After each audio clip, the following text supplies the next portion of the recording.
Let me jump right into it. We're focused on the development of a new high-grade gold district called the Hundy Gold Project in southwestern Mongolia. We are looking at a deposit that has unusually high grades, near surface, open pitable, 100% owned, and we're rapidly moving that initial discovery towards production. But we're doing that in a new gold district, one that we've discovered over the last several years that had never been explored before. So it provides exceptional discovery potential, and it's located in an expanding mining region with increasing infrastructure. We are the longest standing international mining and exploration company in Mongolia with a Mongolia-focused team and a strong social license to operate. I've been in country for over 20 years now. We've explored almost all corners of Mongolia and arrived back in southwestern Mongolia about a decade ago, where we focused on what we consider one of the most prospective belts in the country. The reason I went and the reason I've stayed this long is that Mongolia has the unique situation of having an unexplored portion of one of the world's great giant gold belts, the Central Asian Orogenic Belt that hosts Morantau, Komtor, and now the Oyu-Tolgoi deposit in southwestern or southeastern Mongolia, which contains a reported 60 million ounces of gold. So certainly elephant country. The country is seeing a increasing amount of hard rock gold mining, which is something new over the last few years. We've seen heap leach deposits developed in the northwest, recently in the northeast, with the ATO deposit going to commercial production. You have Oyu-Tolgoi, of course, in the southeast, which is going to hit 500,000 ounces of gold next year, and we're located in the southwestern part of the country. The Southwest is interesting from an infrastructure perspective because when I arrived 20 years ago, and even up until 10 years ago, there was really no infrastructure in this region. And now we're 200 kilometers from the Seke border crossing, which has blacktop highways, railways, and a major coal mining district that sits in that region. Our license footprint, you can see on this slide now, we have 3 mining licenses that are outlined in black and 2 exploration licenses. The mining licenses are important because they provide us with up to 70 years of tenure. The focus today is on the Bayan Hundy deposit in the south, but we also have Altanar to the north and Zunla to the east. The current inventory of resources includes over 1 million ounces of over 2 gram material. This is largely in the measured and indicated category, and the majority of that sits from surface to 150 meters depth, with very little deep exploration having taken place to date. This is a shot overhead of the Bayan Hundy development project. We are anticipating a initial development of 60,000 ounces per year in an area that has a multitude of other prospects around it. The location is unique in that this is the least densely populated place in Mongolia, so one of the least densely populated places on the planet. We have a head grade in this initial reserve of 3.7 grams per ton. So this is really the difference maker for an open pit, to be 3 times the average grade of open pit mines globally. The deposit you can see here in sections. So that initial deposit has approximately 422,000 ounces of gold. Very simple metallurgy and processing here. We expect recoveries in the low to mid 90s, resulting in 380,000 ounces coming out of that in the initial 6 years. There's an approximate 10-to-1 strip on this, but you can see the grades in the text boxes below those zones. It's not unusual for us to see in each of these 3 areas 40 to 60 meters of 5-6 gram material. So extremely high grade. In fact, that picture you see in the bottom right is a 2,200 gram per ton sample over 1 meter collected in the North Midfield area. This is the results of the pre-feasibility study that was issued in October of last year. You can see an NPV in the top left of 97 million, but I'd note that this was established at a $1,300 gold price. So if you look down at the sensitivity table in the chart below that, you'll see where we are at current gold prices, effectively doubling the NPV to $187 million at 1,700. And similarly, if you look at the IRR on the far right, 42% with a 1.8-year payback, at 1,300 gold, that goes to 73% IRR and about a 1-year payback at current gold prices. A low capital cost of $40 million. That is in the PFS, so we'll see how that changes as we move through the feasibility study. But I would expect some creep there, perhaps up in the $45 to $50 million range. All-in sustaining costs of around $750, and as I mentioned, 60,000 ounces per year of production.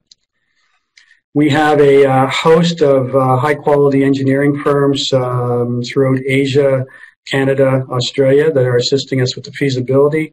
That bankable feasibility we expect to deliver in mid-July. General arrangement in front of you with a CIP plant enclosed in that building, the pit in the background. The site plan here includes the integrated waste facility, a fairly small footprint. Again, at 1,800 tons per day, quite a small plant, but you can generate a lot of gold with the grades that we're looking at. Moving on to the schedule, we've delivered what we said we would over the last 18 months through resources and studies, through mining licenses. Most recently delivered the environmental impact assessment in conjunction with the EBRD, the European Bank of Reconstruction and Development. And now we're in the final stages of the DEIA, which is the Detailed Environmental Impact Assessment for the Mongolian regulatory system. The bankable feasibility as well, as I mentioned in July. We'll move from that into completing project finance and final permits into early earthworks late this year, full construction in 2021 to move towards commissioning late next year and first gold as we straddle into early 2022. So moving on from the value side of this to the exploration upside, around that pit that I just shared with you with the 422,000 ounce reserve, there is an additional 200,000 ounces of 3 gram plus material adjacent to the pit and in the area to the southwest, which I will come back to. One of the upsides within the deposit is just how high grade this is. I won't go through all of these intersections, but if you average those out over that 60 meter core of midfield, you'd end up with something around 4 meters of 40 gram material. So tremendously high grade zones within this open pit deposit, which has the potential to grow as we get into the mine itself. Elsewhere around the pit, and actually adjacent to some of the reserves within the pit confines, are a couple of areas I wanted to share with you. One Gwen mentioned at the outset is the midfield southeast area, and also Striker West and Southern Extension Zone, which I'll show you first. And just as an example of how this could grow, this is at the southern end of that open pit, and you can see the grades here ranging from 1 ounce to 3 ounces of gold, right at the margin of our resource. In fact, some of these are falling outside the resource area and open at depth. Coming back to the area that Gwen mentioned earlier, we released this morning some news on a gold discovery at the surface of the midfield zone. We had a outlier intersection of 3 meters of 50 grams mid last year, which hadn't been followed up on, and we just completed 18 holes over that today. And we've seen over 50 meters of continuity of visual gold in 4 holes that has now been moved to the lab. We expect to see results for that in mid-July in an area that it was otherwise deemed as waste. So an exciting new discovery for us there. 3.5 kilometers north of Bayanhunde, we have a look-alike geologic and structural environment we call Harmore. In fact, we're trenching up there as we speak to firm up drill targets. Exceptionally high grades at surface, over 1 kilometer structure along trend. We've drilled relatively close to it and it hit up to 2 meter intersections of 70 grams per ton. So an exciting new target being firmed up.